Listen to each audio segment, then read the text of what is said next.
Hi, friends. I'm your old pal, Papa Dale. I'm a retired pastor, teacher, theologian, and professor with over 50 years of service to the Lord Jesus Christ.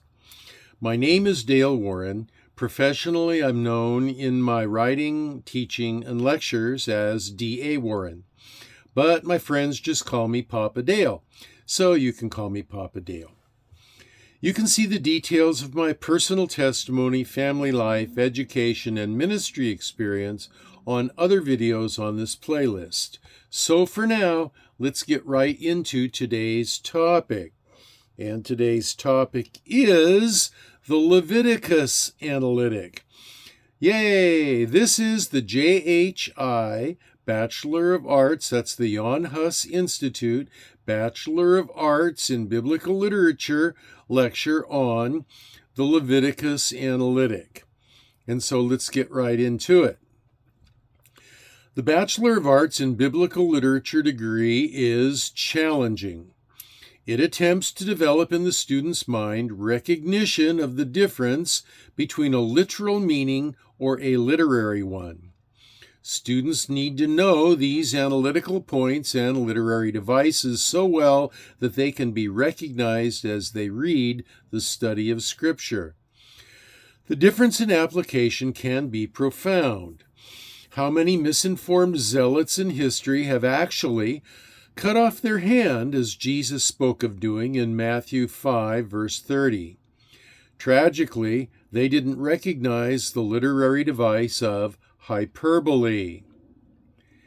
Now, the book of Leviticus is a foundational text in the Old Testament, providing a detailed account of the laws, rituals that governed ancient Israelite society. It's written primarily for the priests and the people of Israel. Leviticus addresses the requirements for maintaining holiness and purity in the worship of God. This book offers profound insights into God's expectations for His people and reveals how these ancient laws can still speak to us today. This article will explore Leviticus through various analytical points and literary devices, shedding light on its rich and complex text. And so the first thing that we want to look at is Hebrew idioms. Hebrew idioms add depth to the text of Leviticus, offering a window into the cultural and linguistic nuances of the time. Now, here are some idioms found in Leviticus. We've highlighted 6. There are probably many more. But the first one of the Hebrew idioms is a sweet aroma to the Lord. You can see this in Leviticus chapter 1, verse 9, and it refers to sacrifices that are pleasing and acceptable to God. Hebrew idiom number 2 is cut off from his people. This is in Leviticus 7, verse 20, and indicates exclusion from community and covenant privilege due to ritual impurity or transgression. Hebrew idiom number 3 is the blood of the covenant. See Leviticus 17, verse 11. This symbolizes the sacrificial system's role in maintaining the covenant relationship between God and Israel. Hebrew idiom number 4 is Sabbath of Sabbaths. See Leviticus 25, verse 8. This refers to the year of Jubilee, a special period of rest and restoration. Hebrew idiom number 5 is scapegoat. See this in Leviticus 16:10. The goat symbolically bears the sins of the community and is sent away into the wilderness. And then there is Hebrew idiom number 6, clean and unclean. And you can see this in Leviticus 11, verse 4. This describes the status of animals and people in terms of ritual purity. These idioms provide insight into the practices and beliefs of ancient Israel and highlight the importance of understanding cultural context in interpreting biblical texts. And so the next category of information that we want to look to is analytic points. The analytic points are crucial for understanding the structure and purpose of biblical texts. Analytic points can help readers discern the various literary and thematic elements present in Leviticus. The following points are particularly relevant to the book. Point number one, analytic point number one is law literature. Leviticus is primarily classified as law literature. It contains detailed legal codes and commandments that govern the moral and the ritual behavior of the Israelites. See Leviticus 1, chapters 1 through 7. And then we have the analytic points number 2 of covenant literature.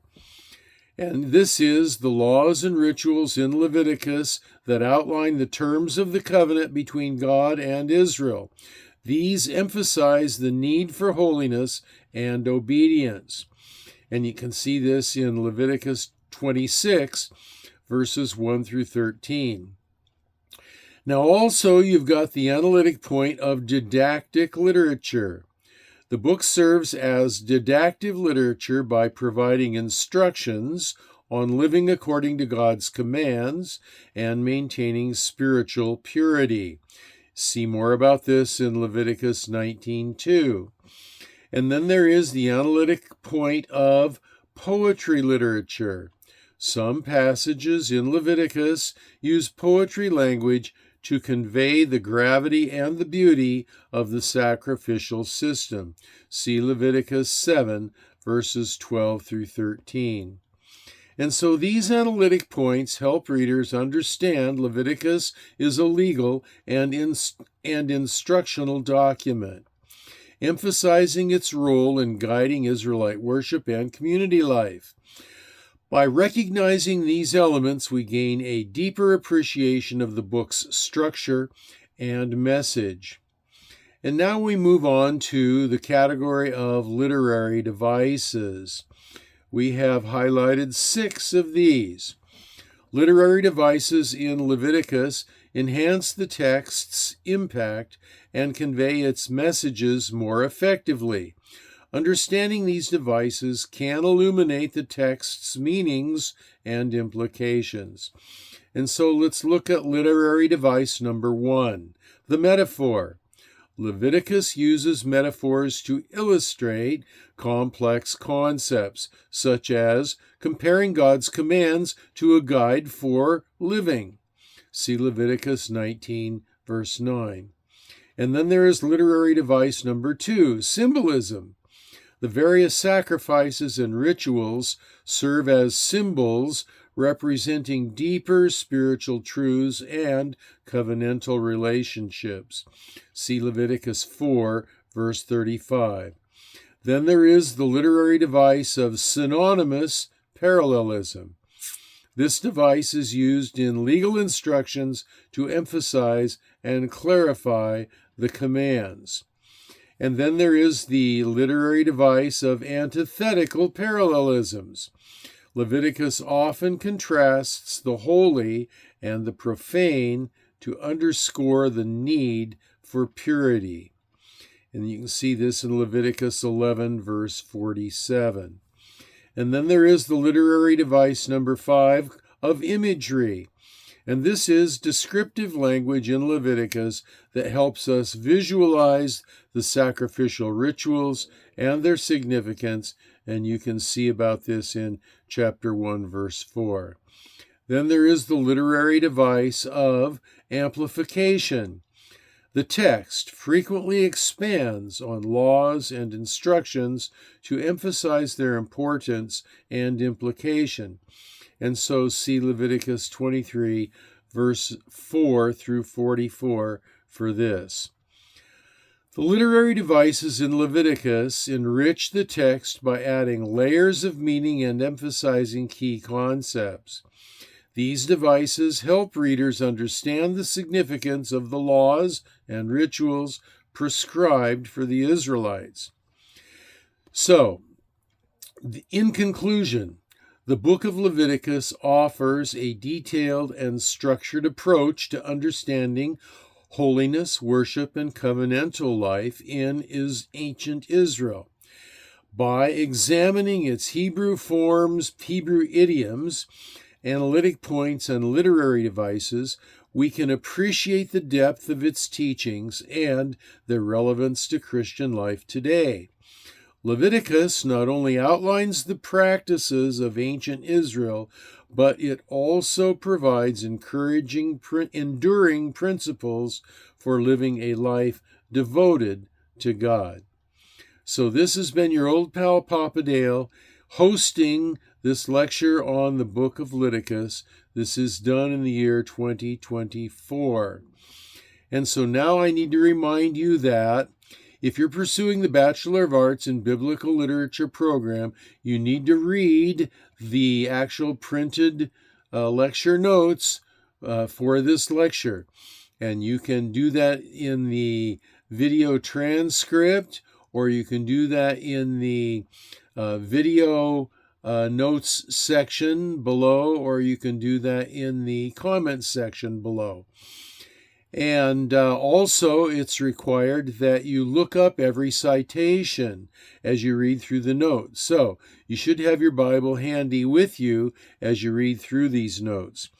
Now, if you are given an instruction or a citation for reading the whole book or reading multiple chapters, you're excused from rereading that because you're already reading the Bible twice in this lecture study. But I do want you to read through the individual specific biblical citations for each of the features that we've just discussed. So, Lord willing, this is your old pal Papa Dale. I'll be back with another lecture. And until then, I'm signing off and wishing you and praying for you that you will be well and that you will be blessed. God bless you.